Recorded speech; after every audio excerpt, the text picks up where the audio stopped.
What's up, everybody? This is Brian Funk, and you're listening to the Music Production Podcast, a show where we talk about all things making music. Sometimes it's gear, sometimes it's technique, sometimes it's software and artists and releases, sometimes it's health and well-being. What it always is, though, is an open conversation to discuss our love of making music, creativity, the philosophy behind it. And today is a good example of that. I have on the show Margaret Harmer. Margaret, I first came across in my Berklee Online class, Ableton Live sampling techniques. And her work immediately stood out to me. Amazingly talented and creative thinker. And Margaret's joining me today because what was just an idea during our class has now come to fruition. Her album, Voices of Eris, is a collection of female producers that make electronic music and deals a lot with the struggles that females have gone through over the years. She's going to talk a lot about it, probably better than I can. And we're going to listen to little clips from some of the songs, about 60 seconds each. They fade out. So they're not the whole clip. Don't get that wrong. I don't think I made that clear during the show, but it's just a 60-second clip. And we end the show with Margaret's piece. And that's not because Margaret wanted it. It's because I did. She's humble, so she didn't request that her track be played, but I thought it was really cool and a great example of what she does. Very interesting stuff. So we didn't get to do our little normal introduction, so we're going to jump right in now. And here's Margaret. I'm Margaret Harmer. I live in Geneva, Switzerland. I'm a trained classical percussionist, but then I studied multiple different percussion instruments, a lot of hand percussion. So I'm a teacher, music teacher in Geneva. And then I kind of went on to studying other things. I did some art therapy, and I also studied at Berklee Online, where I met Brian Funk. He's a fabulous teacher, I must say. He does this course on sampling and Ableton Live, and I had a really great time. And I do recommend these Berklee courses. With the Berklee courses, I became a music producer, and I founded my own label called Shifting Waves, mainly to just self-publish. And now I'm producing a new album called Voices from Eris with 15 different women composers from around the world. Yeah, it's nice to reconnect with you after so much time apart, after we had our course end sometime around the spring of this year. But your work was great. And I'm going to put, if you don't mind, a link to one of your projects, the Dark Butterflies video that you did, which was, I think, the first week's project. And for me, when I pressed play on your video, I was kind of like, oh wow, okay, so we're gonna get some pretty serious production out of you this semester. And it definitely was just a small taste of all the good stuff to come. So it was a lot of fun watching your work and seeing you utilize some of those sampling techniques into it. And great pleasure, and nice to be talking to you again. Thank you, Brian. And I think, the world of sampling is, a door into so much knowledge about sound and sound matter and transformation. And I think you know so well how to construct racks and do this sound manipulation to get awesome stuff out. Having someone like you in the class is really fun for me because we do come from somewhat different backgrounds. You're the classically trained percussionist, so you have another level of understanding that I frankly don't have. And I think it was a nice connection to see like our strengths help each other out. And I learned a lot just from talking to you so many times and seeing your perspective on things. Thank you. That's very kind of you. I think maybe you undersold your talents a little bit in your intro, but definitely really cool to watch you work. And as going through some of your videos too, you have yourself in so many different types of percussion too. It's really neat for me to see you go from something that would be like more traditional classical type of thing. And then there's a video of you with another one of our classmates, Morin, where you guys are playing toys and making experimental sounds and noises with that. I just love that, like, adventurousness of your work. Yeah. I think, well, it also maybe saying two different worlds. I'm from Europe, so I'm richly ingrained in the historical and culture of Europe, and you're from United States, so it's also very enriching for me. Different backgrounds, cultural backgrounds there, quite importantly. Percussion was a long road. So, for a little story, I started out when I was 8 years old. I said I kind of put my thumb on the table at school, and I said, I wanted to learn the drum. And my mum had no idea where you could learn the drum, so she brought me up to the local band, very low key. And I started the traditional grip. It's a very old technique, dates from like 10 or more centuries ago in Europe. And I learned the drum, and it was wonderful as a kid, but very harsh also, because we practiced on just wooden slates with a bit of rubber in the middle. We had these huge sticks, and I was, taught by men who we went to this small room in the basement, and he smoked during the lesson. So I think that was my first time I was like, I was doing what I was passionately wanted to do, but I was also confronted with already men then in my life. And this is going forwards, moving on my life, I would tell other stories. And then, I started to play drum set, and then I kind of got open. Contemporary music, well, we call it contemporary music, you call it new music, came into Geneva and a lot, and I was kind of very fascinated by the timbres, and all percussion can do all these different sounds, and all these sounds have been taken up by the sound design industry and the movie industry to make these fabulous sounds we hear in everything, all the productions today. So this is where I really got interested in percussion, and I kind of studied that. I went into classical percussion, and yes, I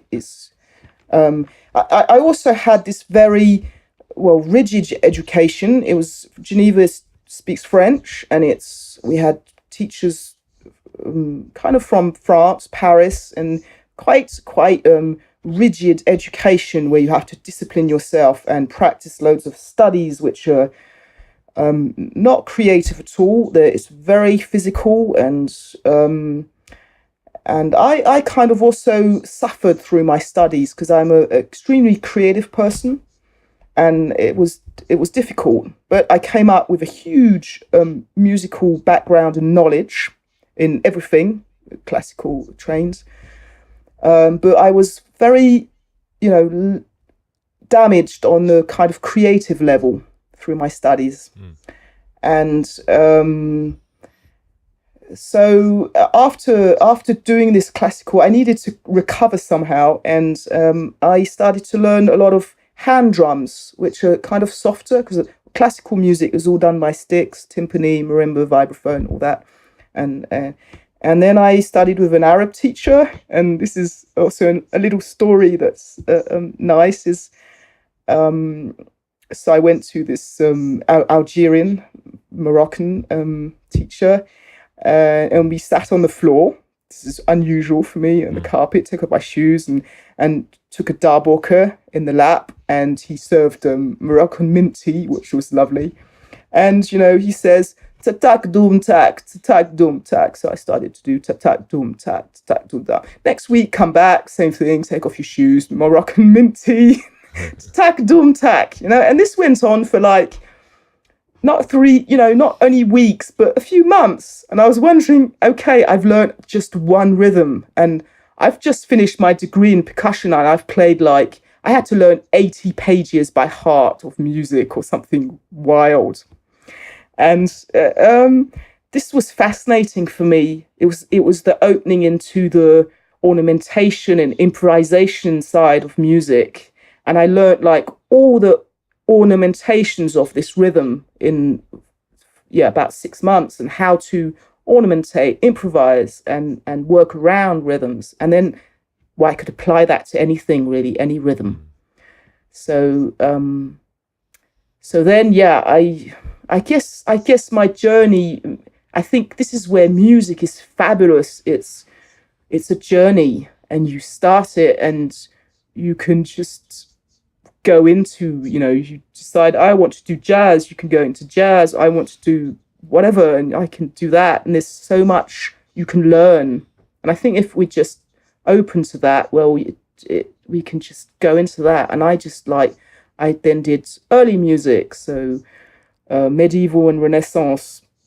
So I took all my traditional techniques I learned like Arab, African, djembe, and then Afro-Cuban congas. And then I learned all then I started tablas also, that's the Indian technique. So I learned massive amount of different techniques, traditional techniques.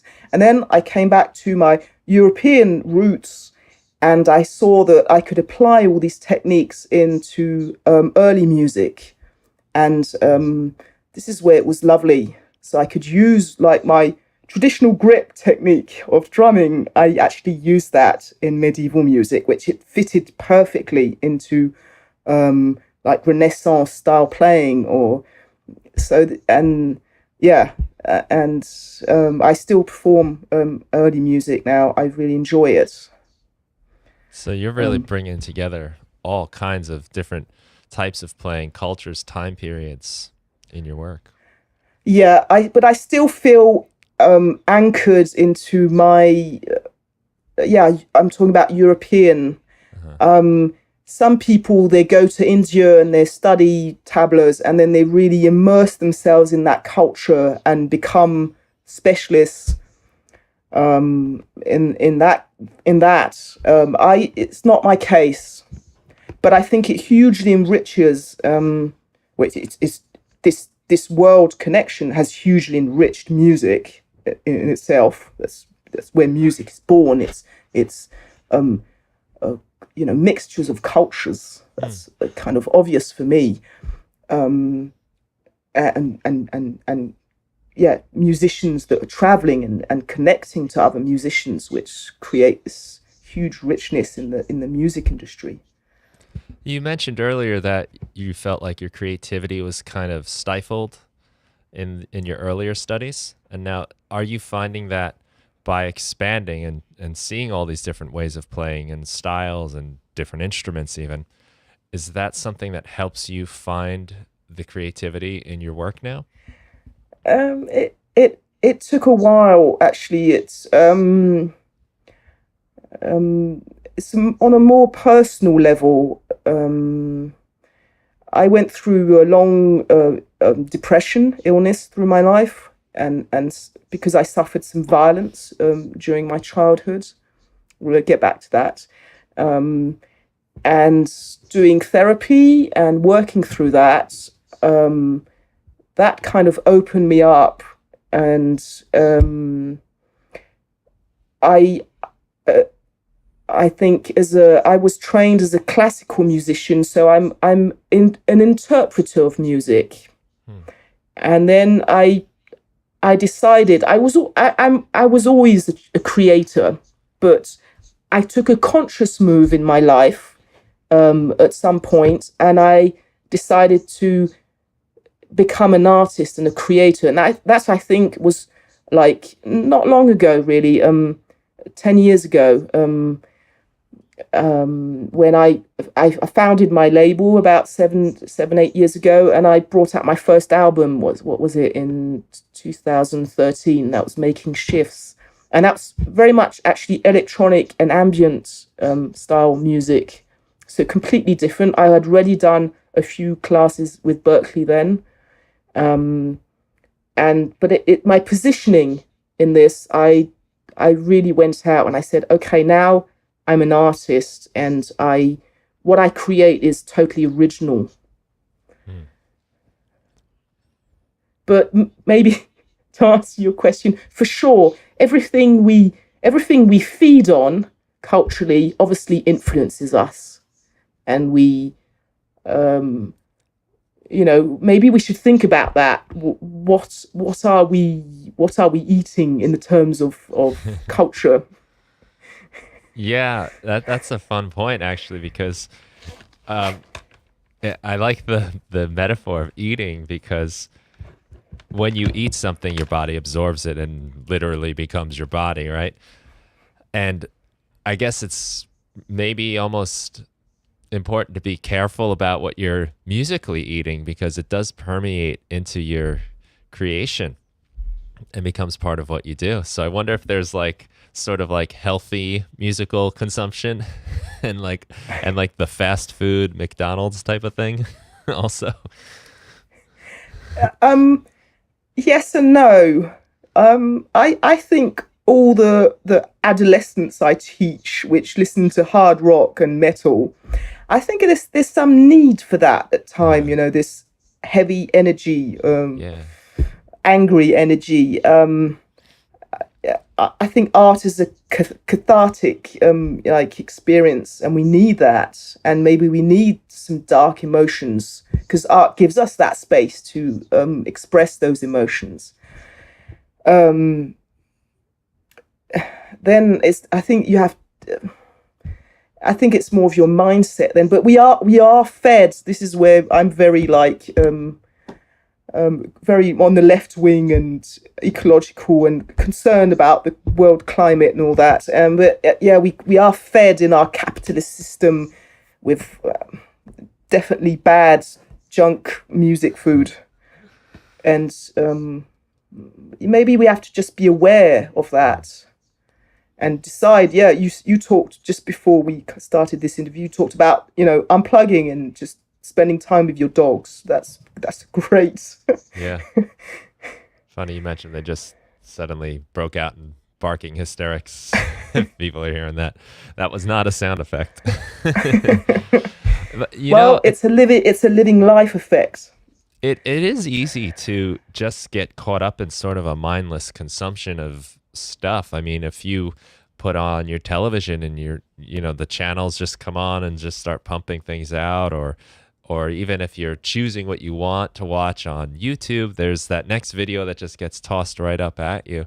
And some of it is definitely, I don't know if I want to have a steady diet of it, as far as like, just, it's addictive. Yeah. There's definitely, and we're prone as humans to, addictive behavior, like whatever, drinking sweet drinks or sugar, or this is small addictions that we are.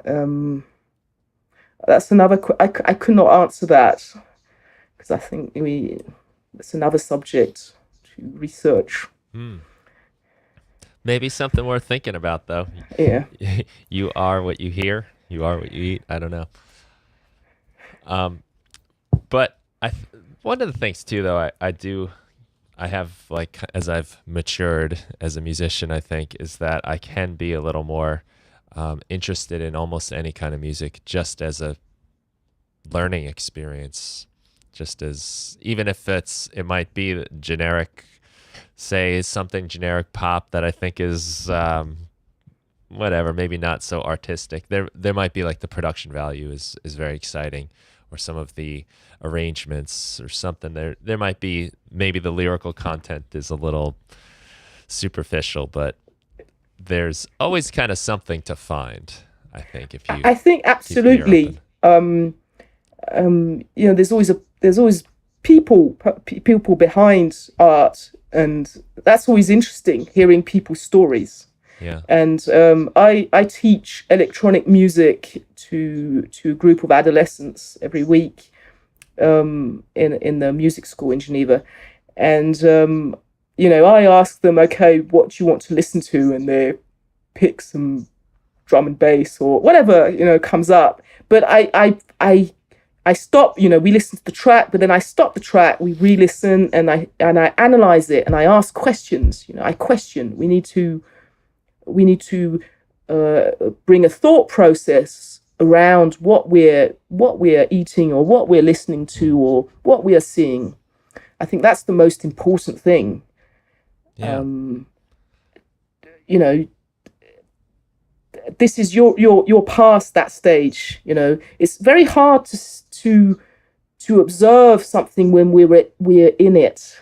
Right. You know, we are into systems and beliefs and everything, but then to work, this is about consciousness really, and to be able to be conscious of what we're listening to. And you know, I say always the first question is, do I like it or don't? Mm-hmm. That's pretty easy. And then then you say why, you know, why, and then I always ask, well, this is from my art therapy studies. We don't judge what we're listening to. Or we don't judge what we're receiving. So the questions I just ask: what are we listening to? So what instruments are we hearing? Is there a drum beat? Basic things, very basic, and you start to learn vocabulary around that. So I think these are just simple tools, but very important to build your artistic own taste in your life. I think your point about questioning is really important. And I work with adolescents as well. And sometimes they'll come in with their music, and I always like to see what's going on, and I listen. And sometimes I'm a little shocked or I can't understand. But by talking to them, I can start to see, all right, what are you appreciating about this? And now that I understand what it is about it, now I have sort of an avenue into it as well, where I can get something out of it too. And I think your point about like the aggressive heavy metal music is very true. As an adolescent, there's a lot of frustration, there's a lot of anger, and there's not always a healthy outlet for it. And I think for me personally, music was that in a lot of ways, whether it was the physicality of performing music live or sometimes it was a lot of the music as I was learning guitar was a little heavier just because sometimes it's more challenging, but that like fast playing type of stuff. But it was definitely a release too, where I could kind of get all that stuff out and then kind of also feel good about it because it was a positive experience and that I was learning as a musician. Great, yes, and great if we're giving space. I think education is vital to give space to the younger generation, giving them tools and giving them space to be creative so they get to express all these emotions. It's definitely very vital to humankind. You say that give them space, and that actually strikes a really nice chord in my own head, because I think in my teaching with high school English and a lot of like high school subjects, there is no space. In fact, a lot of it is fighting the space because we have to get to this exam and we have to cover this material and we have to finish all of these assignments. Whereas when they have the space to explore, I think that's where the real learning happens, because otherwise it's so passive. They're just sort of sitting there and you're spoon feeding everything that you think or the curriculum thinks they're supposed to know. And there's not a lot of questions being asked by them. They're not wondering why or how. They're just what is it? What's on a test? Not the deeper questions. Yeah, well, this is a much bigger debate about education. Yes, you might have got me started on a road. And I had that. So yesterday I gave a concert. Asia Lynn and Shannon, they're two Australians that live here, and Shannon lives in Holland. So Asia composes her own songs, and she played a harpsichord, and we had a viola da gamba, and I played some kind of mixed medieval percussion bass drum, but with different sticks. And So we ended up finishing a bottle of wine and talking about,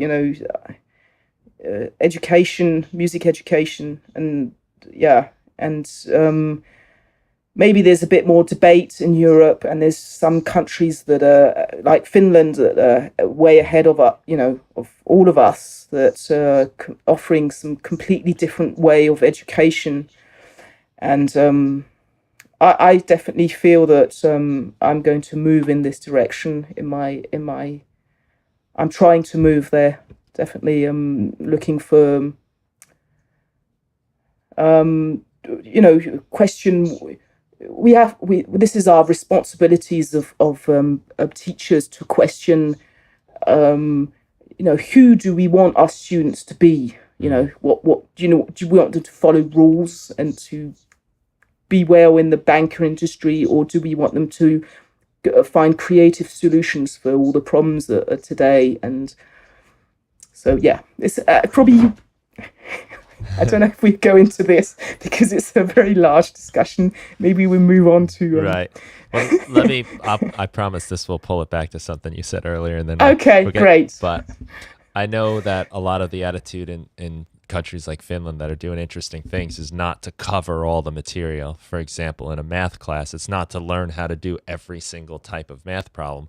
It's to explore a problem deeply and get a deep understanding of it, and then start applying those understandings to new things when they come up. And I think that's life. You're not going to know the answer to every question, but if you know how to solve a question, you can apply those skills to it.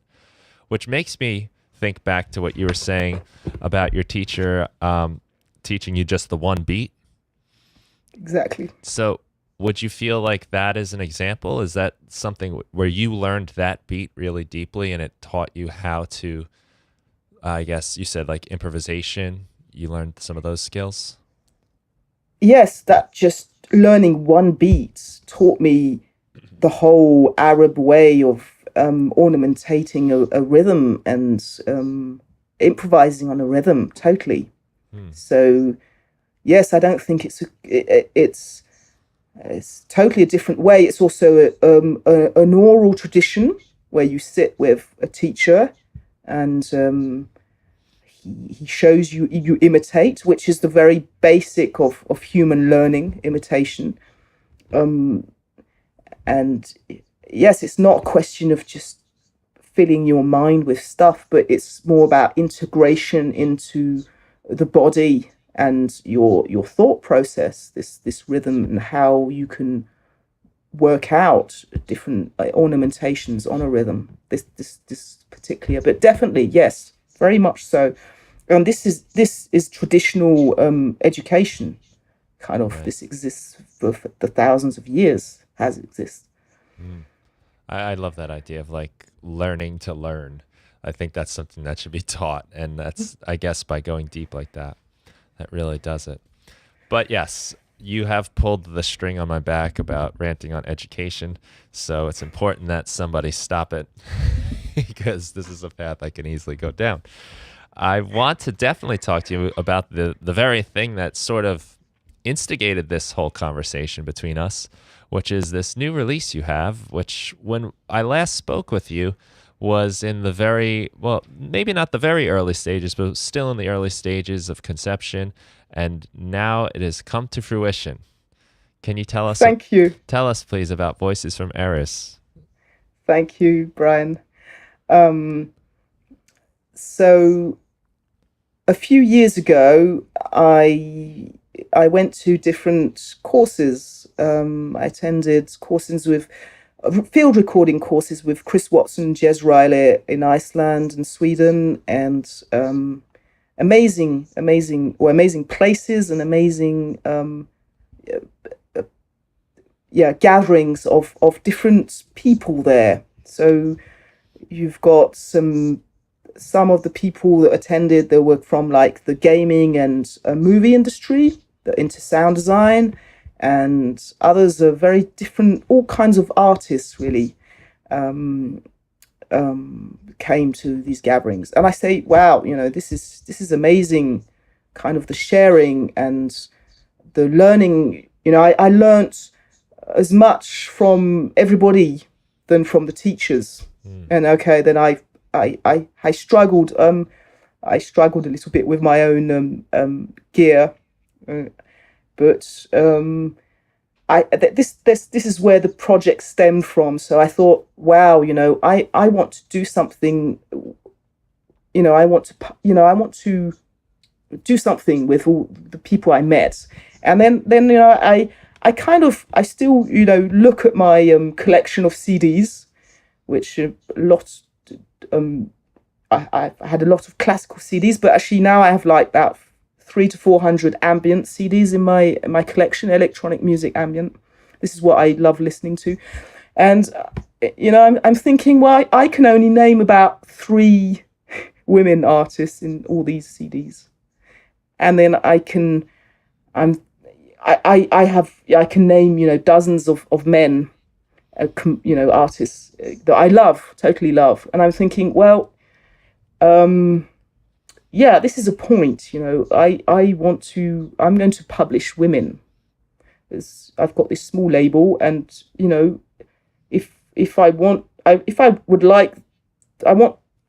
I want there to be more women composers. Well, I got to act, so that's it.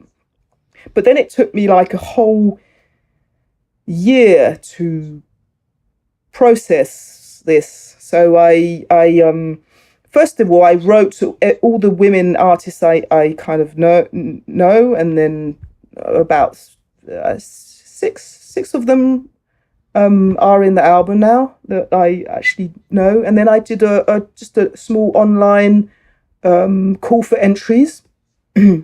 I posted that on different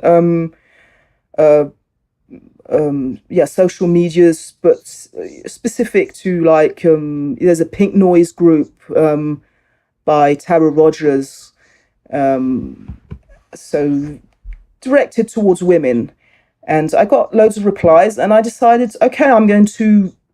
Well, my call for entries was very specific. Kind of was like, there was no house or techno, no mainstream. It's like, I'm ambient label, but looking for alternative music. And then I received, loads of people just wrote to me, and I replied, and I listened to their stuff, and I decided to include everyone because I thought that was just the way I wanted it to be. The spirit of the project too. Yeah, I thought that why not? I would have included more people, but that's what came out of it.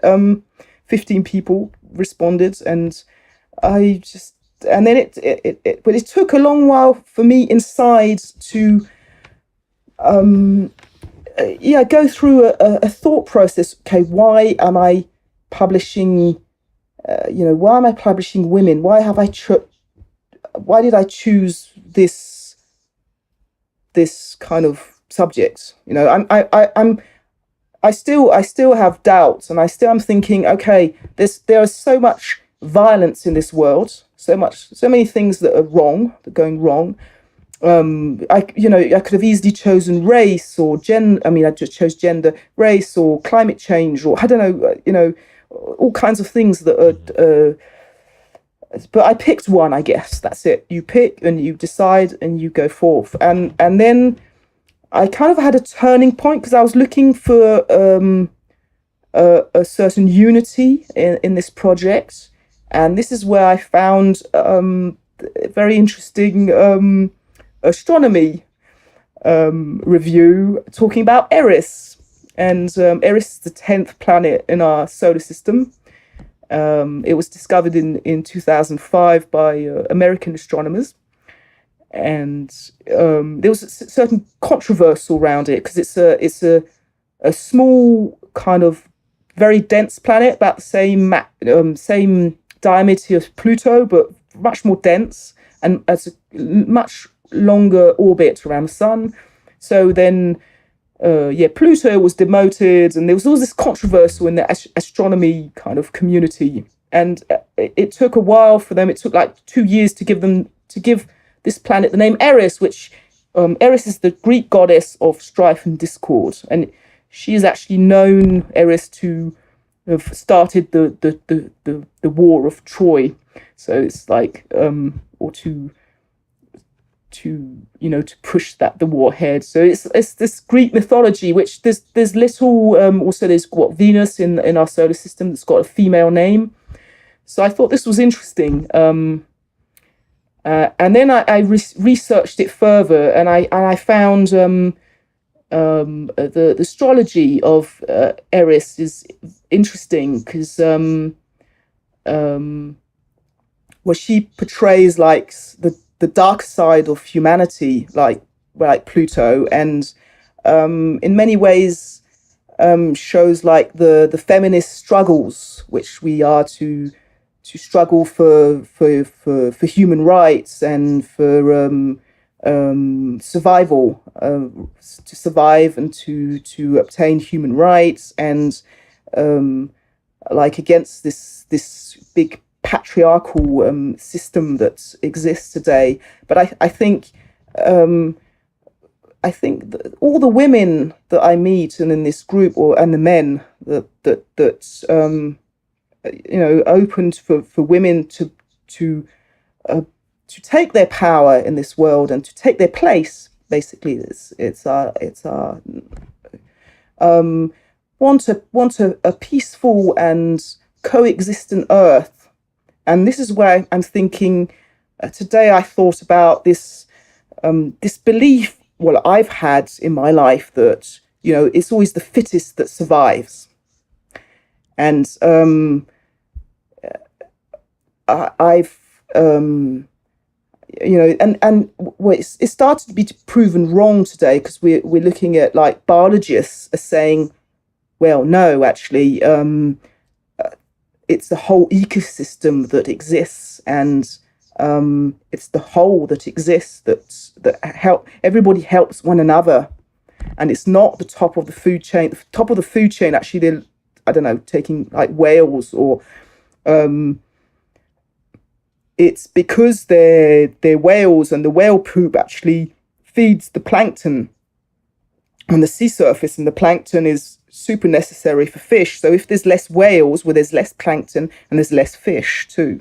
So it's really interesting. So I think it's a whole maybe a whole different belief system and philosophy, and what I'm, and we've seen different feminist movements take place in this world, like Me Too. You had that, but that again, Me Too was born from Tarana Burke. She's from the Bronx, and she's Afro-American, and she founded the Me Too movement in 2006, and then it became a big thing, yeah. Okay, kind of. Well, then it really does. Then this idea of Eris is a really nice metaphor for what you're doing, and for the struggle, and to pull forth some artists that may be underrepresented and should get a chance to be shown with their work. And the music is really interesting and far out in some cases, and very experimental and pretty diverse too. Considering that you sort of have a genre of the ambient and experimental, it's pretty cool how far when you listen to this album, how far the journey takes you. It's not just one kind of vein. Yeah, maybe I'm just going to introduce different tracks, sure, if that's okay, and so we can listeners can actually hear this music, because I think that's very important. And so the first track is Ode to the Women Who Were Silenced, and it's by Mary Nicola, and she's from like way up north. She lives in Sweden, in Sweden, way up north between Sweden and Finland, and she studied in the Netherlands vocal and also performance, and she just uses very simple electronics just to loops her voice, and she did this fabulous text that's kind of very actually I could say deeply shamanic in the northern Scandinavian traditions. It has that kind of earth feel to it that's amazing, really. So that would be a great track. Yeah. Okay, we'll have a listen to that. Ode to the women who were silenced.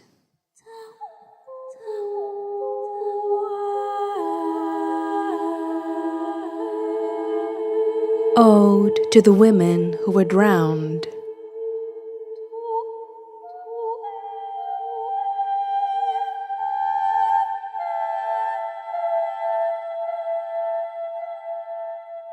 Ode to the women who were burned with their wisdom.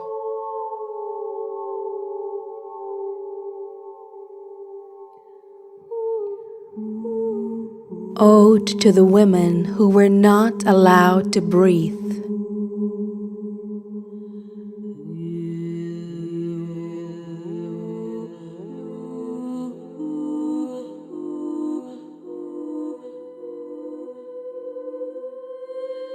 Ode to the women who were misunderstood. We're talking about styles of this album that are very diverse and very different. And yes, so there is there's artists that come from field recording, and there are artists that are doing much more maybe electroacoustic noise kind of style music, but still with a lot of emotion to it. And then there's some more traditional songs that are kind of a little more ambient or punk even. I think there's this diversity of sounds there. So maybe I'm going to talk about Jude Cassidy, who lives in Durham. Is that correct? How I pronounce that? In North Carolina, where the Moog Fest is. So she's a very active artist there.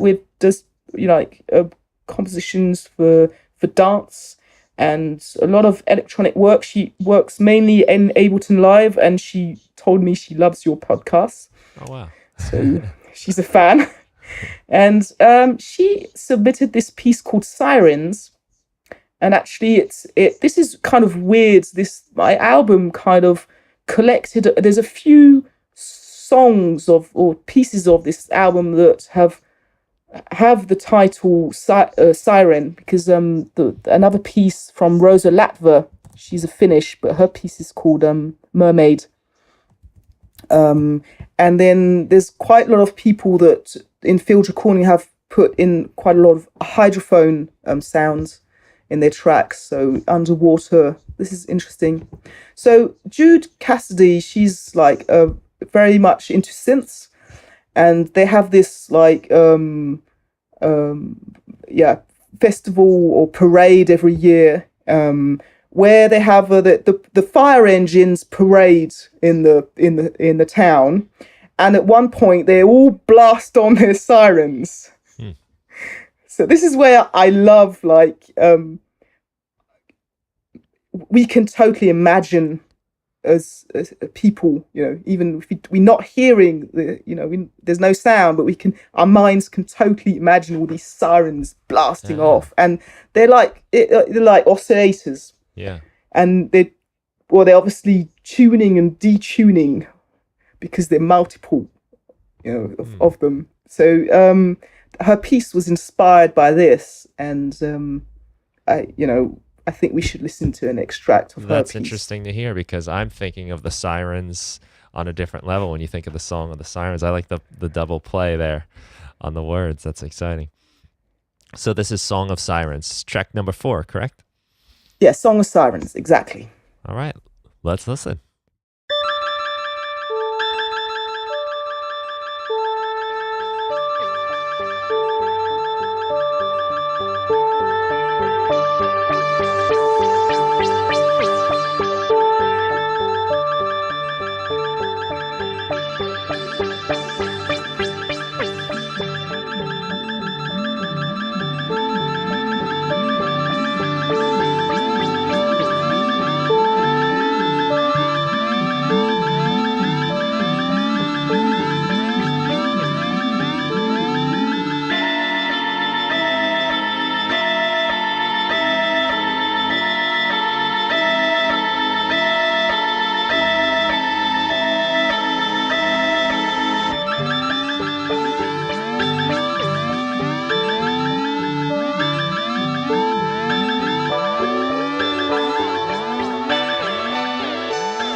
another Finnish artist in this group called Rosa Latva. She lives in like central North Finland, and also she's also a vocalist and has studied folk, and actually this is where I think really interesting. We are today as artists, we are like we're not just one thing. We're not just a drummer in a band anymore. We're just we have multiple jobs. Like you and I, we're teacher, and then you got an online business selling Ableton live racks, and then I'm a performer, but acoustic, and then I also do electronic music, and I'm a producer. So, but every one of all these women have like multiple facets of their work, and we're just kind of glimpsing into this world.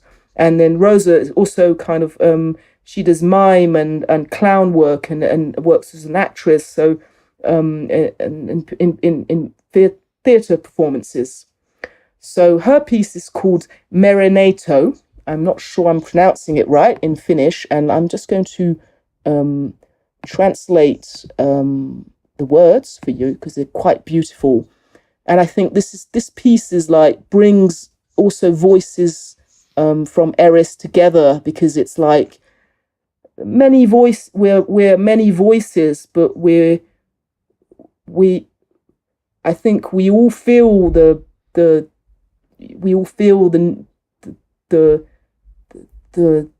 fight to be women in today's world and to be artists in today's world. Right.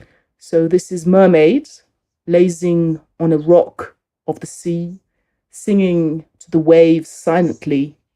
Voice calls the water to flow, hits the surge into a storm.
So one thing that's really nice about this record, this album, is that there are so many different voices and different people involved.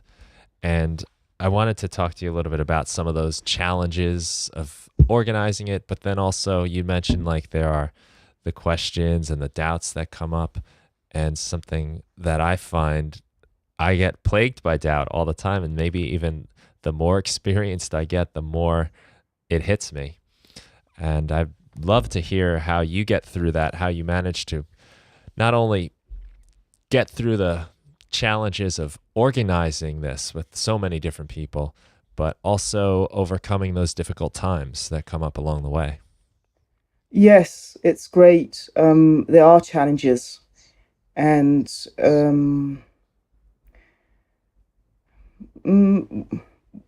and also I feel I'm very lucky, or we live in a very lucky time, or because I am able to self-publish, and we are able to have home studios and produce at home. So so many things has changed about the music industry, and this connection to the world it's much closer suddenly to us. But I think one thing I think the first thing you have to be kind of clear in what your intention is. And my intention was big. Okay, I was going to build a label, but I've no clue, and I hadn't, I hadn't had a clue. Or what came to me was my boss in the music school. She said, "Look, I would like you to create a CD for kids to help them do their homework." And that was like 10 years ago. And at that time, I really liked computers, and I already had Logic and Pro Tools, but I had no clue of how they worked, all this stuff. So that was like my first huge challenge. And then I said, do I want to do this, or do I don't? But I did. And I said, okay, I need to start learning. So that's why I signed up to Berklee to learn. And then it took me, it didn't take me it took me about 5 years to then produce this CD after that. So I said, I need a little time before I get there. So yes, maybe your goals, this was a long-term goal. So I think if you have to have a goal or artistic vision of what you want to do, a dream, but then you step it down. Like you say, okay, I'm in front of this. If you take the whole big picture, wow, we can't deal with that. Yeah. So you have to take little steps. Okay, what do I need now? And then again, I learned that you have to let go of perfection and decide, okay, if you're 80% happy with your track, go and publish. Go ahead, or get out there. Just put it out on YouTube or SoundCloud or whatever. And then, but slowly you grow, and this is the whole process. And I think you need a goal. And then at the same time, I learnt in art therapy, you let go of your goal, and you just, in art therapy, the idea is to enter into a dream state when you start to create. When you create, you just into an alternate state of mind, and you start creating, and you let go a bit of your conscious mind kind of, and you go with the flow, and then you let that emerge, and then once you finish that, you stop, and then you just look at that and integrate that. And each time, I think that's the creative process where you move into these states and receive this. I think it's very important. So I think there's this, there's many different paths towards your goal.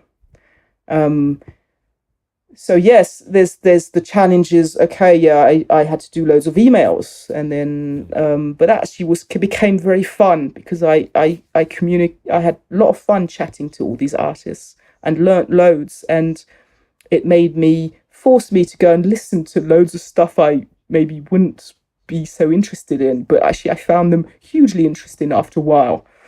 And then I had to work through my internal doubts too. That was maybe the hardest, and this is where the story from Eris, this is like feeding myself off Greek archetypes and mythology, and this can definitely help you move through. Well, that helped me move through my doubts, finding symbolism, mythology, archetypes. It's a huge pool of nourishment for artistic creativity. And those are thousands of years old. It shows you that this is not a new struggle. This is something that people have dealt with for ages. Yeah, probably ingrained in our human nature. Got to be comfort in that. I could see how that would help you realize that this is not insurmountable. This is something we've been dealing with for all time. So I'm thinking I want to present some field recording work. Is that okay? Absolutely. I've been finding field recording especially fascinating for myself lately, and I'm really surprised at even some of the stranger things that I decide to record wind up being a real lot of fun to experiment within my own music. And I often use it more as like a world to put my music in, not so much the focus. But a lot of what you have on this album, the field recording, really is front and center. So I'm finding that very interesting. It's a personal little adventure I'm enjoying right now with field recordings. Yeah, and one thing that emerged from these courses I attended, we were like a group of, 15, 20 people, and we all went to a location. It could be, I don't know, like in Iceland, it was gorgeous place, but like near the sea, and everybody kind of scattered in, I don't know, one kilometer square, mile, and we each had our recorders. And then at that point we came back to the hotel, and then we listened a little bit to people's tracks, and I found that this was amazing. This defines our perception. This was about like much more about our perception than about the equipment. Where did you stand? Were you really close to the sea, or far away, or what are you listening to? And so the first time I met Peggy Nelson, she lives in Boston, and the teachers in Iceland, they asked, okay, is there anything specific you want to record? And I think Michelle, lifted up her hand and said, I'm really interested into birds, which Chris Watson is a great a bird connoisseur. But Peggy said, I want to go to this famous world chess player and tombs and record just 1 minute there. This is my first encounter with her, and she's done like she comes from the world of painting and drawing, and she's done multiple jobs. So her piece is Sagittal, and it is one of the forms of otoliths that are found in the ears of fish, but they're also found in human ears. And so it's about converting sound waves into electrical signals. And but she adds a whole bunch of samples, voices. There's some synths, some analog and digital stuff. So she likes to tell stories with her field recordings and her music. And I think this is where a lot of these artists here have something to say in their music. And that's what is so interesting about all these pieces. They're telling a story with their sounds. Right. Very interesting how naming a track in this case, especially to hear what these names mean from you, it's interesting how that suddenly plays with that perception that you're talking about by giving it a title, and it almost offers you a way to look at it, a way to listen to it. So we'll play Sagittal. That's how it's pronounced, Sagittal? Sagittal? I don't know. Okay. I think we go with it. All right. Well, we'll give that a listen now.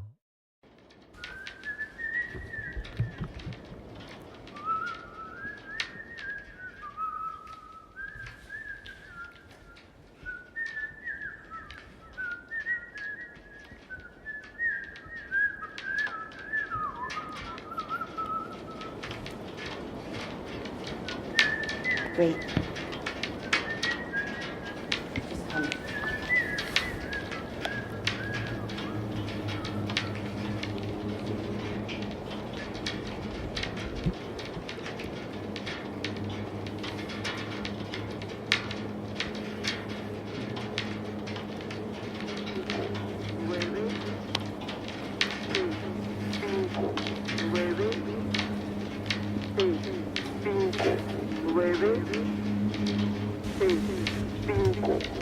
The ticking of an ancient timepiece, which ourselves have been listening to. There's a lot of contrasting types of music in here, and you wanted to talk about two pieces that you thought work well together despite coming from these different angles, these different perspectives. Yeah, I didn't want to mix them. Right, right. I wanted them separate. Yes. So No. I'm not saying I'm gonna play them both at the same time. okay. No, but Okay, you were good. saying how they both sort of show different sides of what this is all about. Yeah, okay. So I think the two last pieces we're going to listen to a little extracts of is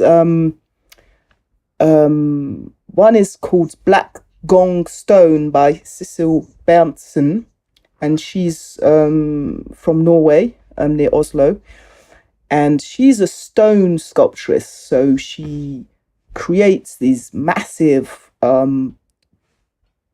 sculpted stones. Actually, they're cut in a workshop, and so she creates some like massive.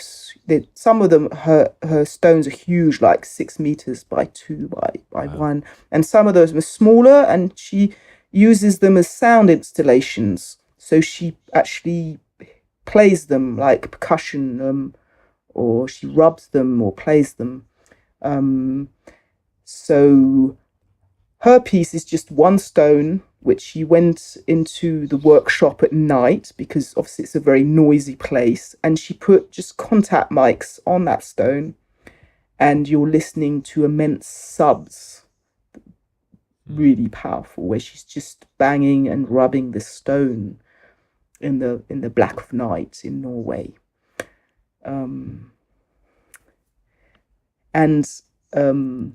The second piece is the last piece of the album, and it's called Persephone's Song, which goes very well for this album from outer space, from Sophie Yuditskaya, and she's from New York. She's like a multimedia artist, and she works a lot with video and installation. So this piece is probably goes with a video too. And she imagines different, she calls them techno occult rituals. So, well, Persephone is also, she was kidnapped by Hades, and she went into the Underworld, right? yeah, under the world. Yeah. And then she I don't know, she has and then she was trapped there, so she has to spend like 4 months there. But and then that's the winter time, and she comes back, and the spring emerges in the summer, and then she goes back. So this is like the mythology around the year's cycle. And so this piece is based on NASA's electromagnetic recordings around Ceres. So she took those and manipulated them somehow. So I think it also goes very well in this album. From the voices from outer space. Mm-hmm. Okay, so we'll listen to those two in succession.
So it's really interesting for me to hear these songs again now with the stories behind them, and it's exciting too as a sound design kind of person to know that all of these just I just love when things that you wouldn't expect to use as instruments or sound producing devices suddenly become instruments. They become musical tools, and there's a lot of that going on here, and hearing the stories is exciting for me for that perspective, especially to listen back now and really pay more attention to what I'm hearing with that in mind.